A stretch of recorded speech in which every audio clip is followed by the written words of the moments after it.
Hello and welcome to a new edition. Yes, welcome to this edition of Vaughan and Vivo. And it's you and me together for another English class. Are you ready? Let's start. Let's get started. All right. Pero me dijeron que estabas enfermo.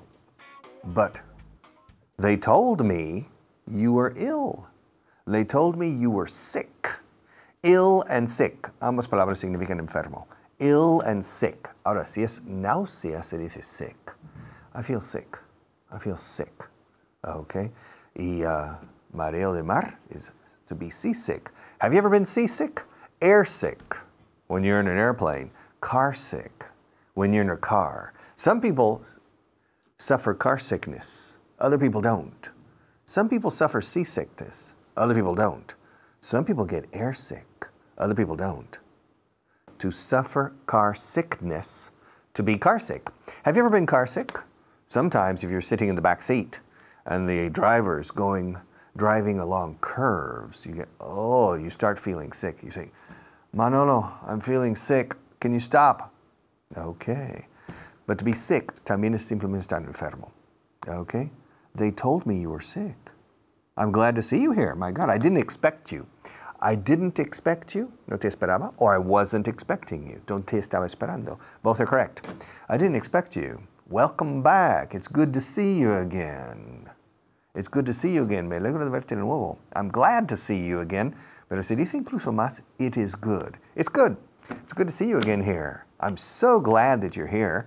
And me dijeron que estabas enfermo. They told me you were ill. They told me you were sick. Pero al parecer, no tenían razón. But apparently, they were wrong. You're here. Are you okay? Is everything okay? Are you feeling okay? All right, let's go on. Por eso no te invité a la boda. They told me you were ill. Por eso, that's why, se hace la contracción. Por eso no te invité a la boda. That's why I didn't invite you to the wedding. Fijaos lo bien que hago la V en invite, que suena V, no invite. Invite. That's why I didn't invite you to the wedding. My wedding is next week. I'm getting married next week. Okay.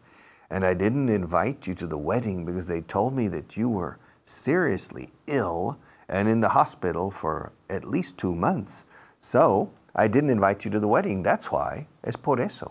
That's why. Es por eso. That's why. That's why. That's why. Y perdonad que lo diga tantas veces. Porque los españoles siempre me decís for that, y no se dice, me callo, ni quiero decirlo delante de vosotros. That's why. They told me you were ill, and that's why I didn't invite you to the wedding. The wedding. A wedding is a celebration and ceremony. Sometimes religious, sometimes civil, sometimes both, in which two people get married. Okay, casarse is to get married. Ahora, curiosamente, casarse con es simplemente marry. Pepe se casó con María. Pepe married Mary. Okay? Pepe didn't marry Jane. He married Mary. They got married in a church.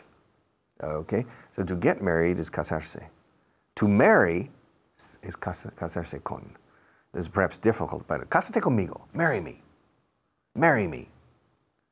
Cásate conmigo. Podemos casarnos mañana. Marry me. We can get married tomorrow. Entonces, cuando no hay complemento directo, ¿con quién se dice get married? Se casaron. ¿Cuándo se casaron? When did they get married? ¿Cuándo se casarán? When will they get married? No se han casado todavía. They haven't got married yet en inglés británico. They haven't gotten married yet en inglés americano. Pues que se casen. Well, tell them to get married. Okay. If they get married, one person marries the other and the other person marries the other. Okay. And they have a wedding. You get married in a wedding. In the wedding, the priest or the pastor or the official with authorization marries you.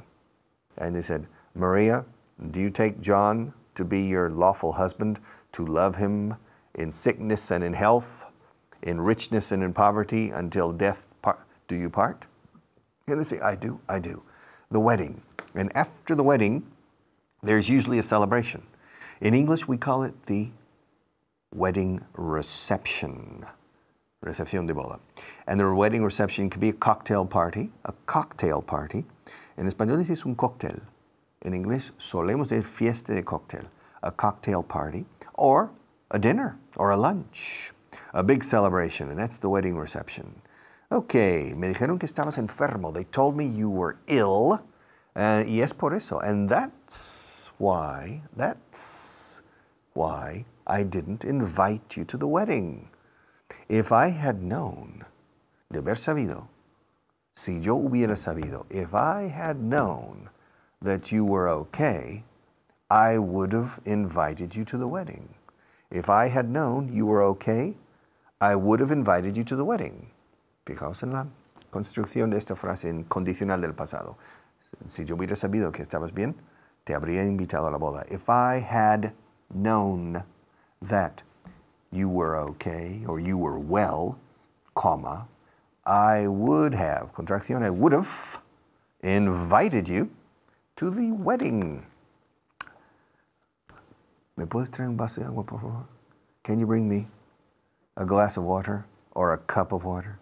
Can you bring me a glass of water, please? O bien, can I have a glass of water, please? Can I have? Se dice más así, de esta segunda forma, que la primera.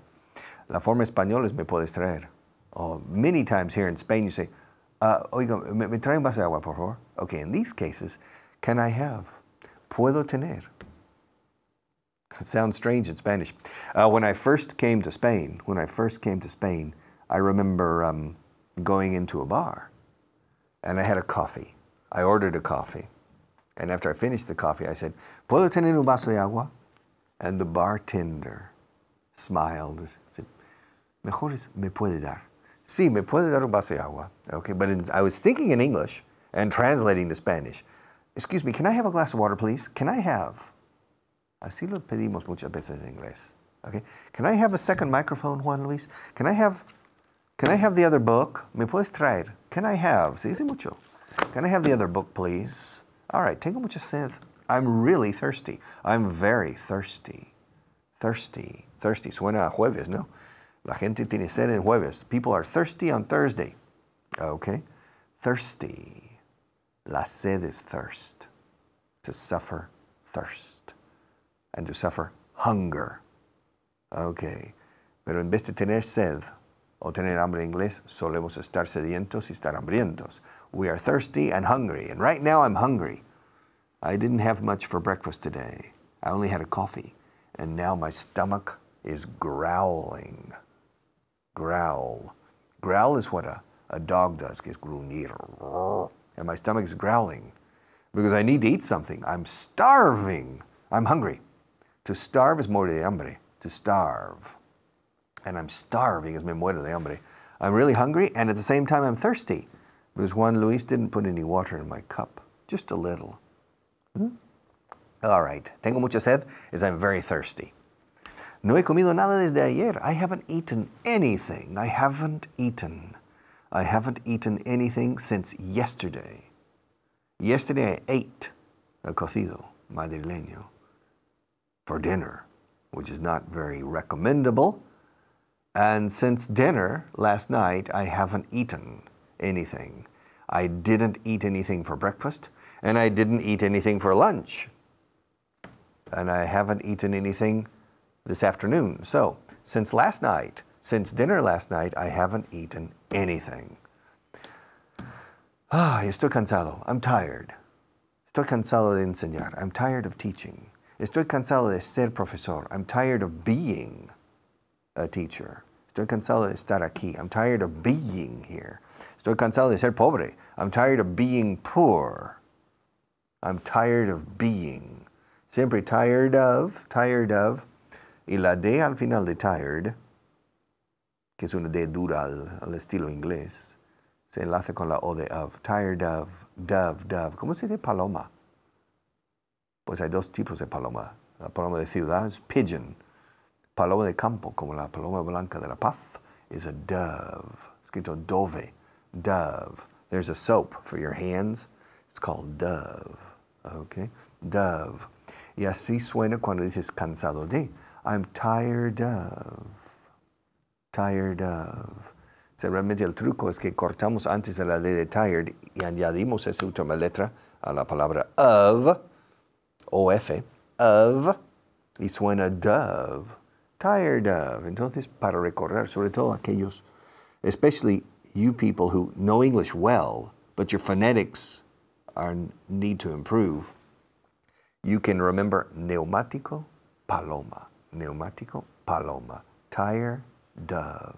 Tired dove, tired dove, tired dove, tired dove. Presto. Perfect phonetics. Congratulations. I'm tired of teaching. I'm tired of this class. I'm tired of that camera. This camera's better, okay? But I'm sure I'll get tired of this camera as well. Estoy cansado de ser pobre. I'm tired of being poor. Quiero hacer lo que hace la gente rica y famosa. I want to do what the rich and famous people do. El do va al final. I want to do what the rich and famous people do. Yeah. The people who belong to the jet set. The people who spend their time in Marbella or in Saint-Tropez or in Capri, yes, or in Miami Beach or in Cancun or in Acapulco. I want to do, or in Tahiti. I want to do what the rich and famous people do. I don't want to have to work. I don't want to sit here in front of a television camera and teach the irregular verbs in my own language. Come on. That's not the best way to spend my time. Can you imagine spending your entire life teaching the irregular verbs in Spanish? Que no es rompido, es roto, okay? Que no es maldecido, es maldicho, okay? And things. Okay, then would you think you would enjoy that? Do you think you would enjoy reminding people every day that it's él comió and yo comí? Can you imagine spending all of your time, 8 hours a day, reminding people, no es un estar humano, es un ser humano. No confunda ser y estar. Y esto no es el cuarto de ser, es el cuarto de estar. Okay? Can you imagine spending the time, yo soy aquí, ya. No, si estoy. Because you see, in most languages, ser y estar is the same word. So if you were, si fueras, if you were a Spanish teacher, you would probably spend 20 or 30% of your professional life explaining the difference between estar y ser. Yes. Ser o no ser. Y aquí la cuestión. Esa es la cuestión. To be or not to be. Pero si es el estar aquí o no estar, entonces estar o no estar. To be or not to be. And you would spend all of your life. Do you think you would enjoy spending your life talking about Spanish grammar and correcting foreign people who say, yo quiero que tú vienes? No. Quiero que tú vengas. Eso. Yo quiero que tú vengas. I think you would start getting tired of teaching. Okay. Estoy cansado de ser profesor. I'm tired of being a teacher and I'm tired of being poor. Quiero hacer lo que hace la gente rica y famosa. I want to do what the rich and famous people do. ¿Y qué hacen? What do they do? What do they do? I'm not rich and famous. I've never rubbed shoulders with the rich and famous. Es curiosa expresión en inglés y en español. En español decís codearse. Nunca me he codeado con los ricos y famosos. Con la jet. Okay, with the jet set. Nunca he frotado hombros con esa gente. It's interesting. Codearse in Spanish, frotar hombros. Because if you're with people and it's crowded, of course your shoulders touch the other. Y decimos frotar hombros. I've never rubbed shoulders with the rich and famous people. So, ¿y qué hacen? ¿Qué es lo que hacen? ¿Qué es lo que hace esa gente? What do they do? What do they do? What do they do? Pues no tienen que preocuparse por el dinero. They don't have to worry. They don't have to worry about money. Yeah. They don't have to worry about money. Do you have to worry about money? I have to worry about money. I have to watch my money. Vigilar. I have to watch my money. If I don't watch my money carefully, I can make a mistake and then I can't reach the end of the month. I said, my God, I have a problem. Me he quedado sin dinero este mes. I have run out of money this month. I've run out of money To run is correr, but to run out of is quedar sin, o se te agota. Se me ha agotado el dinero este mes. I have run out of money. Se me ha agotado la paciencia. I have run out of patience with you. I'm tired of correcting you every sentence. I correct at least one mistake in every sentence you make, and I am slowly running out of patience. Okay? But here, we're talking about money. And if you run out of money, then you're definitely not rich and famous. But sometimes rich people run out of money too. A lot of rich people, especially people who become rich quickly. They win the Christmas lottery, or people in sports, especially in boxing, for example. The history of boxing is full of boxers who earned millions of dollars and then ended their life poor, okay? Because they didn't know how to administrate or manage their money, and other people took advantage of them. To take advantage of is aprovecharse de otras personas. And they took advantage of them, all right? And so the boxers were not intelligent enough. They were not wise enough to manage their money properly. They put their money in the hands of other people, and those people sometimes, or often, took advantage of them. Okay, quiero hacer lo que hace la gente rica y famosa. I want to do what the rich and famous people do. And what do they do? Pues primero no tienen que preocuparse por el dinero. They don't have to worry about money. Yes, money, money, money, money. Recordad, muchas veces os he dicho, money rima con gracioso. Funny, funny money. They don't have to worry about money. Do you have to worry about money? Do you worry a lot? Are you a person who worries a lot? I don't worry very much. It's a waste of time to worry, okay? Try to control events. Don't let events control you. Okay, enséñame cómo hacerlo. Enséñame cómo no preocuparme. Show me how to do it. Teach me how to do it. Show me is mostrando y demostrando. Teach is enseñando con pedagogía. Teach me how to live a life free of worries. Show me how to be a calm person who doesn't worry about things. Enséñame cómo hacerlo. Teach me how to do it. Show me how to do it. La línea está ocupada. The line is busy. If you want to make a telephone call, I have a telephone here. This is my cell phone. If I want to make a telephone call, first I dial the number. Y no es un dial, pero we still say to dial the number. Okay, I say, hello, Juanita. Is Paul there? Okay, ¿está Pablo? Is Paul there? En inglés se dice, está Pablo allí. Hay que poner allí. When I came to Spain, I was surprised. My first month in Spain, I received a telephone call that says, ¿Está Alberto?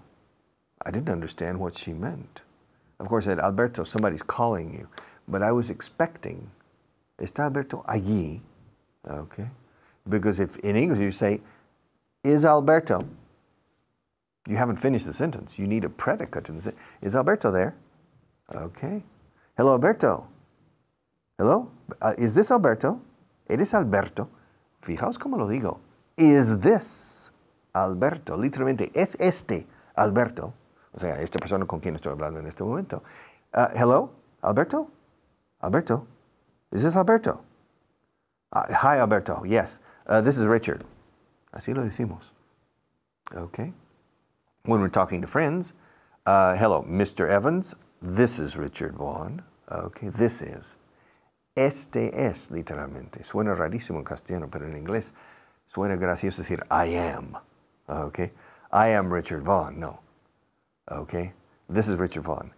All right? And when you call a company, for example, we're going to call IBM. We're going to call the company IBM. And I dial the number of IBM. I want to talk to Mr. Andrés, Juan Andrés. I want to talk to Mr. Andrés. So I dial the number. And a person comes on and says, IBM, may I help you? Yes, Juan Andrés, please. Juan Andrés, please. Así de sencillo. It's not necessary to say, good morning, could you put me through to Juan Andres, please? Or I would like to speak to Juan Andres, please. Or may I speak to Juan Andres, please? That's perfect English. If you can learn those, fantastic. But it's not necessary. Juan Andres, please. Now, if IBM is a big office here, then you need to specify the name of the department if you know it. Juan Andres from the purchasing department, please. Juan Andres in purchasing. Juan Andres de compras. Or Juan Andres de contabilidad. In accounting, please. Or in finance, please. Juan Andres in marketing, please. And the telephonist will say, I'll put you through. I'll put you through. Le paso. O te paso. Le paso. Le pondré a través de la línea hacia él. I'll put you through. Okay. And then, if the secretary of Juan Andres calls, and we've changed the secretary. It says, despacho Juan Andres, por favor. Excuse me, may I speak to Juan Andres, please? This is, and in that case, you identify yourself. You identify yourself. All right? I would like to speak to Juan Andres, please, or may I speak to Juan Andres, please? This is Richard Vaughn from Vaughan Systems. Mr. Vaughn, I'll put you through. Or she'll say, just a moment, please. Or she will tell me, I'm sorry, but Mr. Andres is not in. I'm sorry, but Mr. Andres is not in at the moment. May I take a message? ¿Puedo tomar un recado? Se dice. O me puede dar usted un recado. ¿Quiere darme un recado? O dejar un recado. Would you like to leave a message? Or may I take a message? I recommend if you need to handle the telephone in English and somebody calls and asks for another person and that person is not available, all right, then don't say who is calling. That's a bit direct. In the English-speaking world, we are more polite, really, to tell you the truth, than normally in the Spanish-speaking world. And so we often don't ask who's calling. Or may I ask who's calling? Secretarial or telephone etiquette requires that you simply ask if the person would like to leave a message. Dejar un recado, un mensaje. And there are two ways to say it. May I take a message? Or would you like to leave? Dejar, to leave a message. And when you say this to the person, that gives the option to the other person to give his name or not. And you say, no, thank you, it's not necessary. I'll call back later. Or, yes, my name is Richard Vaughn, and please tell Mr. Andres to call me back as soon as possible. It's quite urgent. Okay. Telephone etiquette when you call. But remember, is Pedro there? Pedro, this is Richard. Okay, that's how we talk on the telephone. All right, la línea está ocupada. The line is busy. Bzz, bzz, bzz. The line is engaged, is the second way. I recommend busy because it's easier to pronounce. If you say engaged, you need to say it right. Con esa terminación, engaged. Engaged también es prometido de boda, o un compromiso de boda. They are engaged. Normally a boyfriend and a girlfriend, they go out together, and then they start going steady, which means it becomes a little bit more secure and formal. And then they formally announce their engagement. In the English-speaking world, or at least in the United States and Canada, formal engagement is still very common. And in that case, the man gives the woman a diamond ring, normally, si lo puede permitir, if he can afford it, okay, a diamond ring as a symbol of their engagement. And they're engaged, okay? He's the they are fiancés. When you say my fiancé is mi prometida, okay? It's mi novia, pero prometida, okay? Engaged. All right, so the line is busy, and my wife and I were engaged for only 3 months. All right, we're going to say goodbye, but I'm coming back in 5 minutes. I'll finish here. 5 minutes, okay? So see you after the break.